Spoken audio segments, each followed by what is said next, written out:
Hello, and welcome to Outnumbered the podcast. I'm Bonnie. And I'm Audrey, and we're homeschooling moms to a combined total of 18 children. We know firsthand that motherhood is full of crazy chaos and overwhelming obligations, but it should also be full of love and laughter. Regardless of where you are on your journey, come join us as we work together to find joy in the chaos of motherhood. Hello, and welcome to episode 33. I can hardly believe we're up to episode 33, and I'm so excited to dive into this topic we have today. But first of all, we have a review and a humor segment for you. Yeah, we'll start with the review. It is called The Mom Pick Me Up I Need from ABB11018. I really enjoy listening to Bonnie and Audrey and love learning from their experiences. They do such a good job of addressing topics in a way that feels inclusive of families, big or small. As a mom of two, I still feel I am able to connect with what they say. Their approach feels really thoughtful and genuine. Great job, ladies. Keep it up. Mom's totally worth the listen. Oh, thank you so much for that. That's really sweet. And I'm grateful to hear that. I'm glad to hear that families with just a few kids also feel like it's relatable, because we know families come in all sizes. So we hope that there's something you can get from us no matter what your family looks like.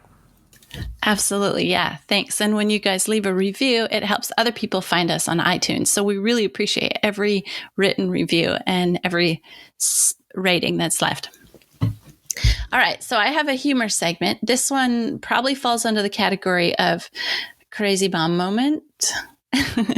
So after I think it was child number 5, and I've talked in the past about how my husband encourages me to go and take a class or something afterwards just to kind of get out and reboot my mom brain. So it's totally appropriate for today's topic, mom brain. But so my oldest daughter was interested in photography. So her and I went down to the community college and we took a class signed up for a class on digital photography. And so we got ready and we went to our first class, and I pumped milk and left it behind for the baby, and everything was good. And we walked into the class and we sat down. Okay. So we sat down at the computer desk, and I stuck my feet out in front of me and looked down and realized I had on 2 different shoes. Completely different color, completely different style, 2 different shoes. Not even like a black and a navy? No. That's pretty bad. Oh, no. So I'd gotten dressed and driven all the way there with 2 different shoes on. And I elbowed my daughter and I showed her, and she's like, oh, Mom, stick your feet under your skirt or something so nobody notices. She's so embarrassed, right? How dare you, Mom? Yeah. Anyway, one of my finer mom brain moments there. That's awesome. At least you brought shoes. When we were researching this subject, I read a article that said something about a woman who knew she had mom brain when she showed up to work without shoes. Like, that's pretty bad. That's really bad. Although, random tip, but I feel like I should share this. Here in Arizona, it's really common for people to, really, really sad, but very common for people to accidentally leave kids in the car when it's hot, and it's deadly, right? It can kill a child. Yeah. So I read a tip once that if it's hot or cold, like if it's a dangerous time to be in the car and you want to make sure you don't forget your baby. I do this especially when I'm the only one with my baby, because I'm not looking in the back seat, right? And my baby's quiet. I throw one of my shoes in the back seat while I'm driving. And I know that I'm not going to get out to go to the store without a shoe. So I always reach back there to grab my shoe and see my baby. And I know that sounds silly, like who's going to forget their baby, but it happens every year, which is so sad. But anyway, random tip for those with suffering from mom brain: keep your baby safe by keeping something important, or your wallet or your phone back by your baby. Yeah, totally appropriate for this mom brain episode. So we're going to split this episode on mom brain into 3 parts. What is mom brain? And then mom brain, the term comes with a lot of negative connotations. So we're going to talk about the pros of mom brain. And then the third topic we're going to cover is tips for dealing with mom brain. Yeah, sounds great. So first of all, the what. Okay, so it's not really a technical or a scientific term, obviously, but it has come to be known as the changes your brain goes through during pregnancy or right after birth. And it actually does it is really a thing. And those changes are designed to help promote the caring for your children. They're designed to help make you a better mother. Right, exactly. So the way that it manifests itself might be like forgetting words, forgetting your children. Forgetting your shoes. Yeah, right. Yeah, forgetting your shoes. Forgetfulness is a big one. But then also like taking your kids to an appointment on the wrong day. I guess that's tied with forgetfulness. But, all these other things that make you just kind of feel like there's something the matter with your brain. Right. So they've done actual studies, and there are physical changes in the structure. So they do brain scans, and they look at moms during pregnancy and after giving childbirth and before having children, before pregnancy, all that. And they see actual physical changes in the structure on brain scans. So it really is a thing. There really is something happening with our brains. Yeah, that's a relief. I thought, seriously, I was going crazy sometimes. Yes, totally. And here's an interesting thing. So usually you hear mom brain, but when I was doing some research on this, I also saw articles entitled parental brain, because they've also seen something similar happen to fathers. And as a side note, the more involved fathers are in the care of their kids, the more their brain changes as well, which is really interesting. So there's something related to caring for your children or being the primary or majority caregiver that actually alters your brain, which is so strange. That is so cool. So kids make you crazy is like proven science. Yeah, it doesn't matter if you're a man or a woman. It's gonna make you crazy. Yeah, I found a quote that was so good. It's from thecut.com, and I want to actually read it. It's about structural growth. So researchers observed significant structural growth in several brain regions, including the midbrain region, which plays an important role in developing what we call maternal instinct, and in the prefrontal cortex region, which is involved in decision-making, learning, and regulating our feelings and thoughts over the first 3 to 4 months of motherhood. So during that time, these areas in the brain actually exploded and experienced significant structural change and growth. I think that is so amazing. Yeah, that's really amazing. Yeah. And I do find it interesting that so much of we'll talk more about the pros in a minute, but so much of the research that we did talks about the pros of these changes, which is awesome. Because most of the time, I think as a society, we focus on the negative. Like, I can't remember anything anymore. These kids are driving me bonkers, But we will say right up front that another physical factor in, the degradation of our brains, or whatever we want to call it, the downside of this mom brain, is sleep. In all honesty, the lack of sleep during pregnancy and early childhood is huge. And anyone can tell you, scientist or not, that if you're not getting adequate sleep, learning becomes more difficult, memory retention becomes more difficult, just functioning on a whole, and emotional health, et cetera. So that's a big factor to remember as well. Oh, yeah, totally. We have a whole episode on sleep and helping, kids sleep and stuff. But it's just crazy that how sometimes moms can function on so little sleep. But then, really it is affecting us and our brains. Yeah. Mm-hmm. Okay, so I found research that showed that changes last at least 2 years following giving birth, and maybe even farther or more permanent. In fact, listen to this one. This one is really cool. Here's another quote. This one comes from Greater Good, berkeley.edu. When researchers scanned the brains of the same women 2 years later, so this is women that had given birth, the changes remained in place, suggesting they may be permanent. There were no similar changes in the brains of first-time fathers or childless men and women. In fact, the pattern was so distinctive that it could be used to tell whether a woman had ever given birth. Whoa, that's crazy. So you could just scan their brain and know whether or not she had a baby? Yes. Isn't that amazing? That's so crazy. I love that quote. Yeah, that's so it's not like all in my mind, but I mean, actually, yes, it is all in my mind. So to speak. Yeah.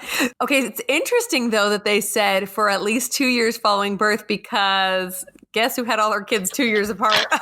Guess who hasn't had a functional brain in 14 years? That'd be me.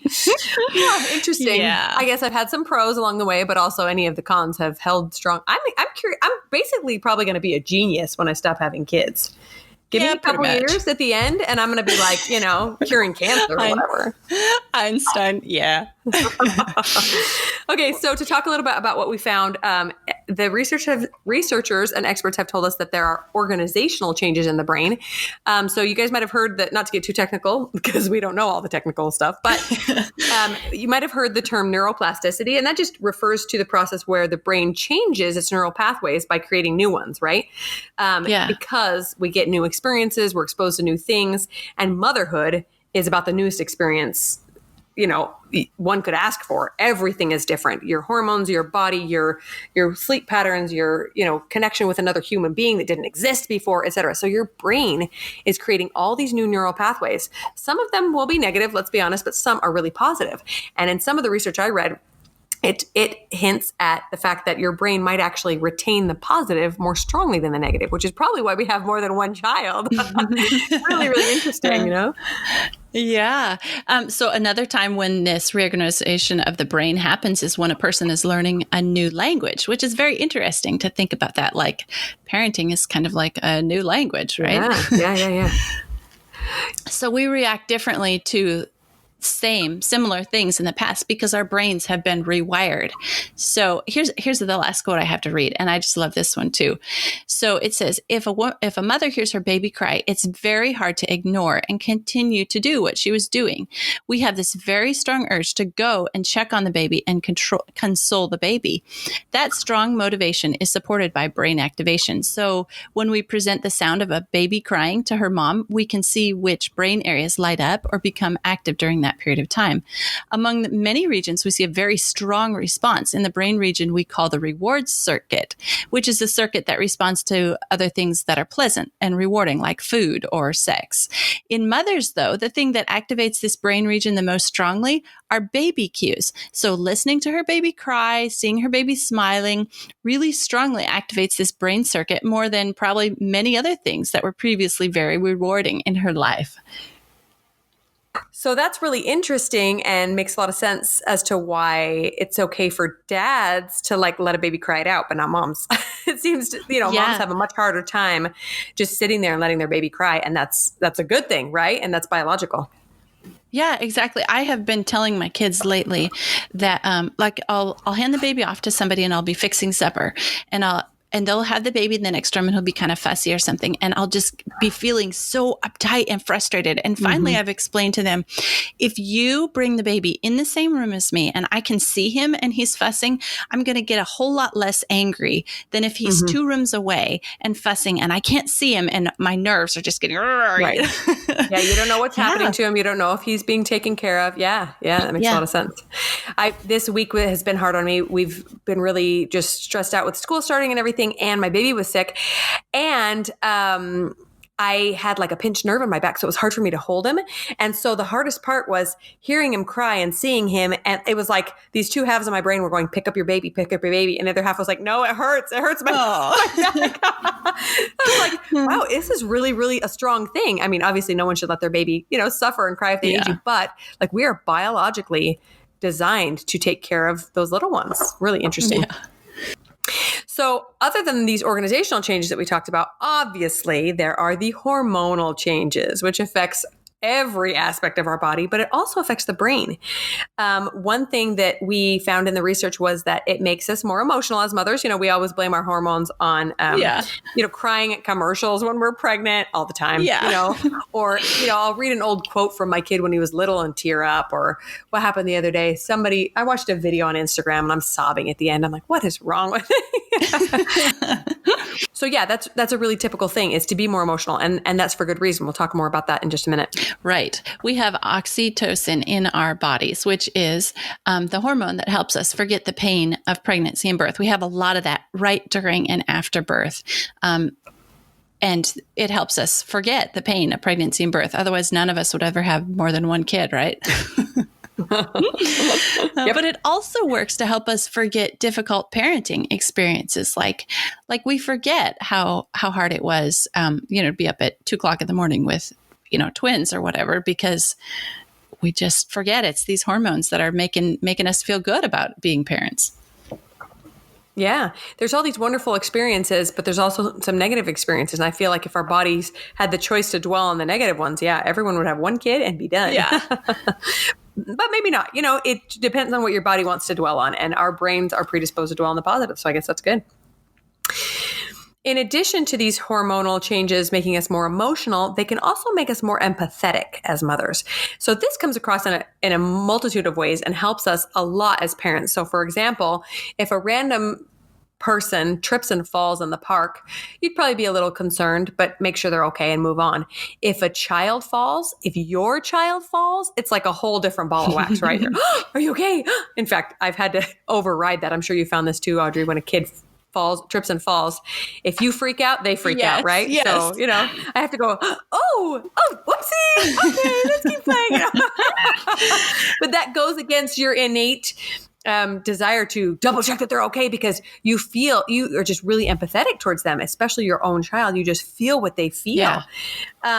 And I've noticed, we mentioned earlier that mom brain gets blamed for a lack of cognitive skill, like forgetting things or not being able to maybe do math as well, or, all these skills that you've developed in your earlier years tend to falter with this mom brain or whatever. But the pro to that is that you have an increase in love and empathy. And so maybe your brain is just choosing to focus on the love and the feelings aspect of parenting instead of those concrete skills, which you might not need as much. Right. Exactly. So the changes, you were mentioning they are about our own children the most. So they did when they were doing MRIs or brain scans, they showed pictures of just babies in general and watched the mom's brains. And then they showed a picture of their own baby. And that was the biggest changes or responses in the brains of mothers. So there's definitely a whole bunch of hormonal stuff connecting us with our babies. Yeah. Yeah. I've also heard similar things to babies of adoptive parents, that happens even in adoption, which is really fascinating. That's awesome. So, that the biological changes can actually be mimicked through adoption because the mother knows that this is her baby. Yeah. Isn't that crazy? Yeah, that's awesome. So we've talked about mom brain a lot as a postpartum thing, but there really are significant brain changes that happen during the pregnancy itself on a physical and cellular level. So these changes start right when we become pregnant. Those hormones start pumping and our body is getting us ready for parenthood. Yeah. You should have heard all the outtakes that Bonnie and I would make when we were podcasting and we were both pregnant. Especially that last month. Oh my goodness. We could not string a coherent sentence together between the two of us. Oh, I know. It was a good time. Go back and listen. So the actual name of that is, let's see if I can say this, psychoneuroendocrinology, which is the term for pregnant women having difficulty remembering words that actually have a term for it. So it's a thing. Now, the question is, will we be able to remember this term tomorrow? No, I forgot it already. Guaranteed no. This morning, I was trying to come up with the word versatile, and I could not think of it to save my life. And my husband's throwing all these words out. I'm like, no. And that's the worst part, is that it's right there. I know it's there. It's a specific word, and when it comes, I'll know it. But oh man, so frustrating. Oh, that's the similar. I was trying to remember a word. I was texting my daughter, and it was, it kept autocorrecting to a word that was very similar, but I knew it wasn't the word that I wanted. And now, of course, I can't remember either of the words. But of course not. Okay, so the researchers have also said that some parts of the brain increase during pregnancy. So that's probably like what we were talking about, more love, more empathy, and even more potential to rescue your children or save your children when they're in danger, the mom intuition, like we were talking about as well. And then other areas physically shrink as well. And some of that happens directly postpartum. So some of that is only available to us during pregnancy. So cool. Amazing what our brains are doing. Okay, so now we're going to discuss the pros of having mom brain, because, there's a lot of cons. We've talked about it in this episode, and everybody who's listening who's experienced mom brain probably views it as a negative, but we have found some things that we would consider pros about having mom brain. Yeah. Like we mentioned just a little bit already, is that it makes us better equipped to be a mother. So if you don't have love or empathy, good luck being a mom, right? And so an increase of these feelings and the capacity to think like a mother helps us become more motherly, obviously. Yeah. Things that would have made me so angry if somebody else would have done it before I had kids. So when one of my kids will do it, like, take a Sharpie and scribble on my leather couch. Well, it's just my little sweet baby and they didn't really mean to do that. It's true. It's true. It's true. Yeah, for sure. Okay, so another pro of having mom brain is that we develop mother's intuition. We have a whole episode about this, episode 27, and we do deep dive on that. But it's something that's really cool. It's an instinct that kicks in. It's definitely something in our brain, hormones, all of it connected. And we just don't have it before we are a mom. So it comes with mom brain. Yeah. And I don't know about you, but I've never had like a brother-in-law or a neighbor call me and say, hey, I just had a feeling you should go check on your kid. I mean, maybe it happens, but it happens all the time to me because I'm in charge of them. And I have this superpower that tells me, when my kids are in danger, when they might need extra help. And I have to think that that's something that our brains are given as an extra gift to be a good parent, Another pro is we're given the ability to put our baby and children first above other priorities. So I just have a quick little example of this. When I was going through college, I looked into a number of different educational and career opportunities. And finally, when I finished my bachelor's degree, I decided that I wanted to go to PA school, so physician assistant school. So we moved here to Arizona and I checked out all the local schools. I did all the prerequisites I needed to do at the local schools. And then I applied to 2 of them. In the meantime, I had gotten pregnant with my first baby and I had him right before, maybe 2 months before the interview process started for PA school. And so I had a new baby at home. I pumped some milk. I went off to an interview and I thought I did a pretty good job in the interview. And I walked out in the interview and all of a sudden it just hit me that I was supposed to be a full-time mom. And I'm not saying that, anybody else's decision is wrong, but for me personally, that was going to be the right decision. And for a minute, it was a little bit painful, admittedly. I had just spent, years preparing to go to graduate school and to have this career that I was really excited about. And I was just going to give it up because I felt like my kid needed me instead. And then after about those 2 minutes, I was fine with it. I realized, no, this is my priority right now. And so, sometimes your priority will be your career or sometimes it will be something else. But if your children need you more than something else, as a mom, you'll be able to do that, even if it's painful, because I think that your brain is telling you this is what your children need from you is you. So really interesting. If you're feeling the urge to do that, but don't know if you can afford it, go listen to our episode. It's one of our actually most popular episodes on how to afford kids, episode 25. Okay. And one final pro of having mom brain is we discuss this a lot in episode 31, but I feel like I'm getting better at things with the more kids I have. I feel like I'm more organized. I can also run a business and raise 9 kids at the same time. I can do more things. And a lot of people, I know you and I have both said this, Bonnie, that a lot of people express amazement. How do you do everything you do? How do you get it all done? And it's just like, my brain is more sharper. It's more capable. Yeah, it's more capable. Yeah. It's better honed. I think it's the word I'm looking for. Mm-hmm. Yeah. Yeah. Oh, yeah, I agree. Well, but you have to think about it. As far as a career and motherhood goes, you and I have been doing it a little bit longer than some. And because we have more kids, we have, more experience crammed into those years. So think about, a new person going to work for a big Fortune 500 company, right? He's a grunt worker. He's just doing like pushing paper, whatever. He looks at the CEO and he's like, how does that guy do this? Yeah. How does he last through these 50-hour weeks and manage all these meetings and all these committees and, get all this work done? Well, because he's been doing it for years and he's gradually added more things to his plate that he can now, manage everything all around him and multitask. And for motherhood, it's the exact same thing. So I was super overwhelmed when I had 1 kid and then 2 kids and then 3 kids.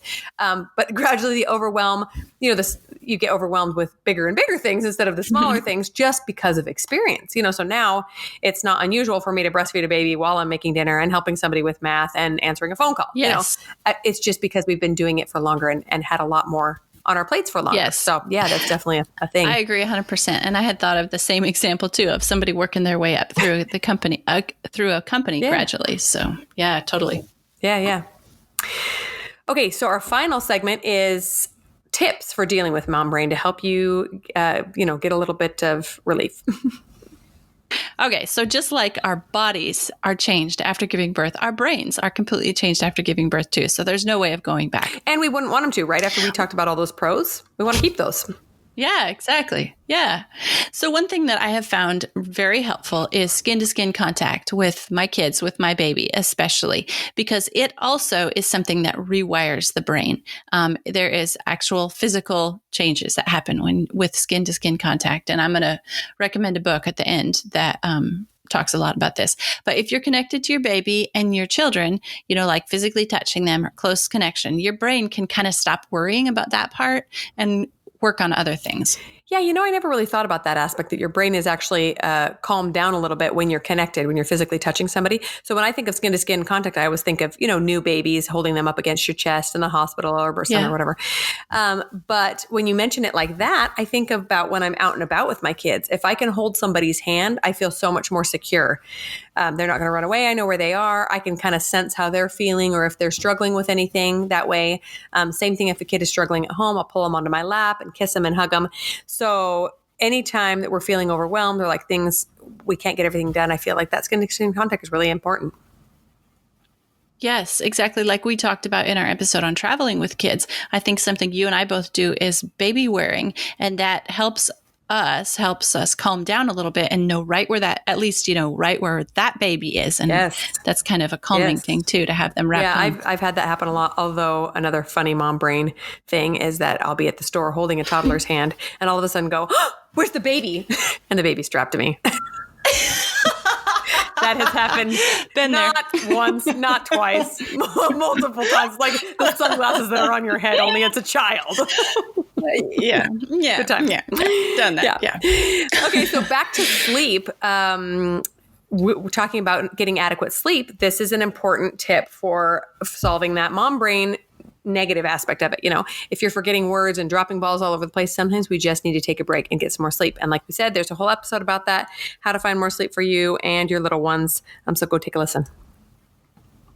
Yes, exactly. Like instead of trying to get something done while your baby's napping, maybe it would be helpful to just recharge during the nap. Yeah, I really wish you'd have been around when my 3 oldest were little, Audrey, because that was my problem all the time. Oh, baby to sleep out, get all the things done. And you're exhausted. Yeah. Okay. Another super important thing is healthy diet. So just take care of yourself. Put yourself up there on the list of people that you take care of, because if you're not healthy and in good condition to take care of your kids, everybody's in trouble. Yep. If mom ain't happy, ain't nobody happy. Yeah. So something I've been doing this summer just for a little bit of accountability is I make myself a salad for lunch most days of the week, at least 5 times a week, because I've got a greenhouse and a garden just full of things that are healthy to eat. But something I've been doing this summer is I'm posting them on my Instagram account, just in my story. So it's a little accountability thing, like put a pretty picture of a salad and then the list of ingredients that I've been eating. And other people are loving it and saying, hey, thanks for posting this. I'm going to go make this salad, or it makes me hungry or inspires me to eat more salad or whatever. But for me too, it's an accountability to make sure that I'm getting something healthy at least once a day, instead of just cleaning up, goldfish crackers off my kid's plate as I'm cleaning up the table. I think I ate 2 half-eaten muffins this morning and a half-eaten peanut butter sandwich. And then I was like, I think it's time for a salad. Yeah. And of course, in line with the healthy diet comes exercise. And I know this is talked about nonstop when it comes to motherhood, that you need to get out and exercise. Well, all facets of life. But I would offer this: don't overthink the exercise option. Like, you may have been a triathlete or a marathon runner before you had kids, but once you've had a bunch of little ones, it might just be time to take a little walk or, run up and down your stairs while you're taking laundry. Just something to get your body moving, preferably in fresh air. This is totally me. I'm totally preaching to the choir here. When pregnant, can't run those last couple months because running is kind of my drug of choice. I love running as exercise. So the last couple months of pregnancy, this last time, I made it a goal to walk every single day and got a couple of really good audiobooks on my phone so that I'd be motivated to do it. And it was so awesome. Those couple of months that I otherwise would have just spent inside laying on the couch because I was too miserable to move really got me up and motivated and moving for the day. And I really think helped my mental clarity and my, emotional state. Absolutely. Exercise always helps me mentally too. So the next thing is thyroid function. Keep track of your thyroid and where it is and keep it healthy.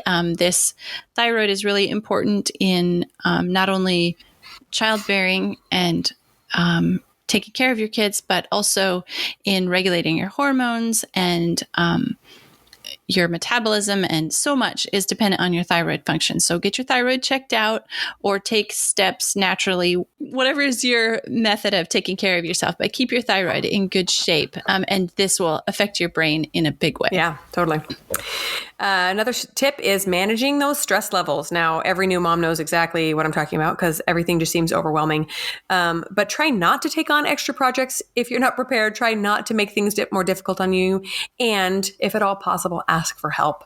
I know this is so difficult. Every mother wants to be the super mom that she thinks everybody else is. But trust me, we all have our limits. I was just talking about this on my Instagram stories today. We all have our limits. And when we need help, we need to get help, or else, bad things can happen. So take care of yourself. Absolutely. And along with healthy diet, get some extra supplements if you need it, or probably as a mom, just you need it. Yeah. Put it out there. We give you permission, get extra supplements. There's probably a whole laundry list, alphabet list that we could talk about of supplements. But just to mention one here specifically for moms is DHA. And you want to make sure to get enough of that when you're breastfeeding. If you don't have enough DHA in your breast milk, your body will actually take it from your own brain to put it in the breast milk for the baby. And then you'll be really foggy. Yeah, that's probably what I need to start taking. Yeah. So like fish oils and that kind of thing is where you can get DHA supplementation. But on the happy side, it will also help you sleep better, get better sleep. So yeah, cool. And then I would also say, just check in with your emotional health in general. I mentioned this a little bit when talking about stress, but a few things that I like to do, and I'm not super regular with any of these, but when I am, I always feel better about myself, is both keeping a gratitude journal and a regular journal. So the gratitude journal helps me when life gets low, right? When things are chaotic and you're miserable and your baby's screaming and everything's falling apart. Keeping a gratitude journal reminds me, I have children. I have these precious babies that I love, or I have a roof over my head. We have food in the fridge, to be grateful for those little things. And then a regular journal so that you can look back on that time and remember, oh, that was a difficult time, but see, I made it through. That's just really, really valuable. Other things that have helped me in my emotional health are time away from my baby, if possible. So a lot of this, we're kind of gearing towards new moms, but this applies to anyone with children. You need time away from your children to think, have some quiet, and, kind of get back to yourself. Time developing talents or working on a hobby or a business, and getting help with household chores so that you don't feel overwhelmed. Yes. Some things that I do definitely to help me remember things is I make lists. I'm a huge list maker. I'll sit down at the beginning of the day and make a list. And even if I don't get through the list, at least I have it down on paper so I can remember that I want to do it or that it needs done. I like to use a planner, and we'll link the one that I actually use in the show notes. It's the Happy Planner. I like that one. Then sometimes if I'm feeling especially sluggish, I'll do like crosswords. I'll pull out a crossword and just try to, it seems counterintuitive because, if you can't think of words, how can you think of words for a crossword? But your brain, my brain will just start, kind of pulling things from the cobweb dustier regions of my brain and start clicking along a little smoother.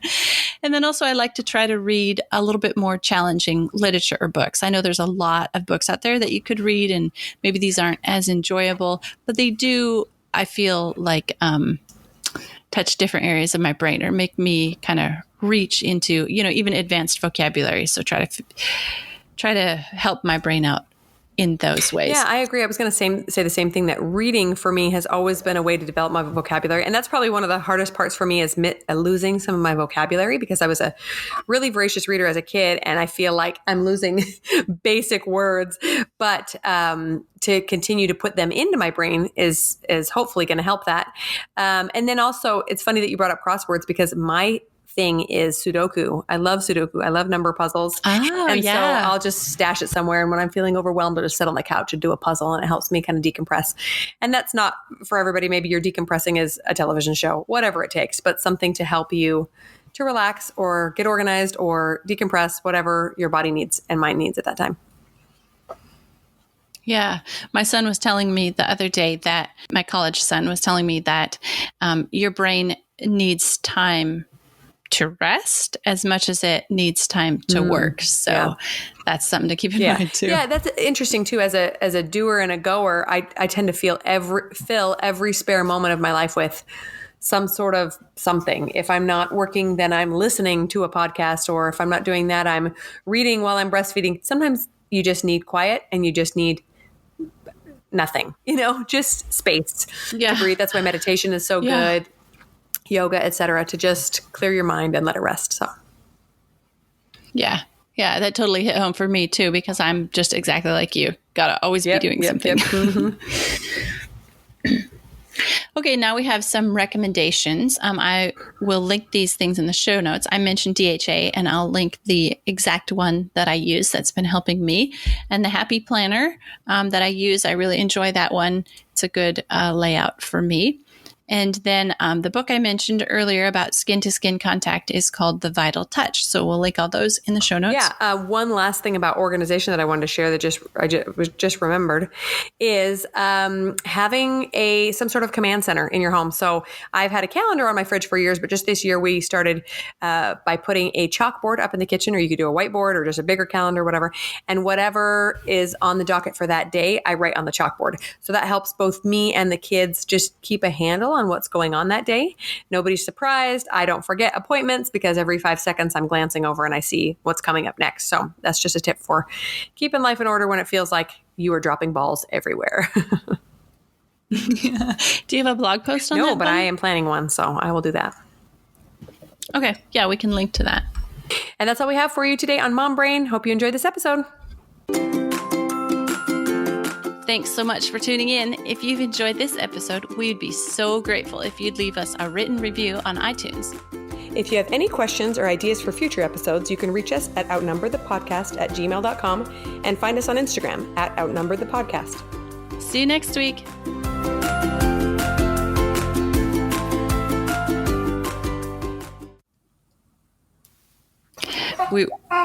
Okay, you know what, Bonnie? I messed up on my story a little bit. That's all right. You can restart. Yeah, because no, it's okay. We'll just keep going. Okay. Yeah. They think that sorry. Sorry. Oh, that is fascinating. And just goes to show why Dad's okay with letting baby cry it out and Mom is not. Oh, sorry. Hold on. I'll say that again. Actually, give me just 1 second. My daughter's at the door. I'm going to pass him off.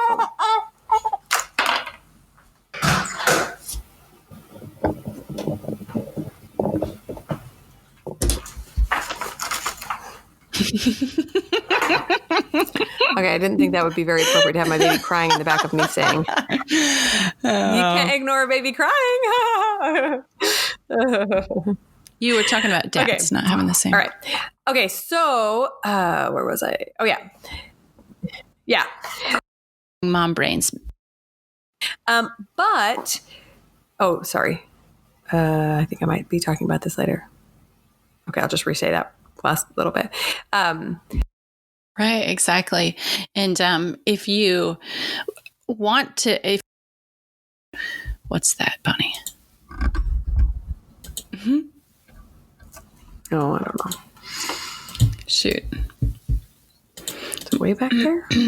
Oh, 25. Okay.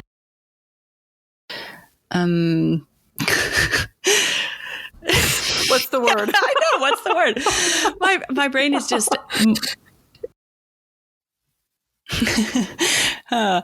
obviously there's not 100% way of getting relief or back to the way you were, because just like our bodies are physically changed from having babies, our brains are, we've discovered through research, our brain, this is so funny.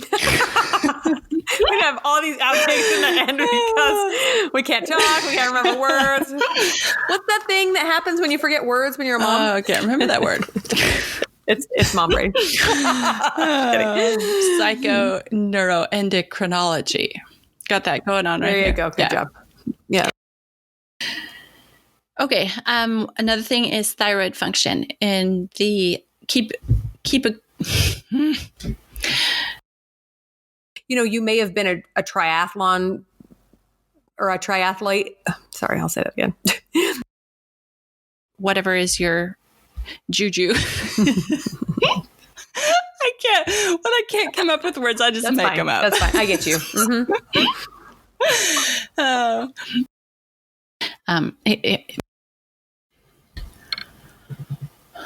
Okay, are we done? Yeah. I think that's it. Did you want to say anything at the end, or are we good? I don't know. What do you think? I feel like we should at least say that's all we have or something. I don't know. What do you think? Okay. Yeah. Okay. Yeah, go ahead. Finish it up.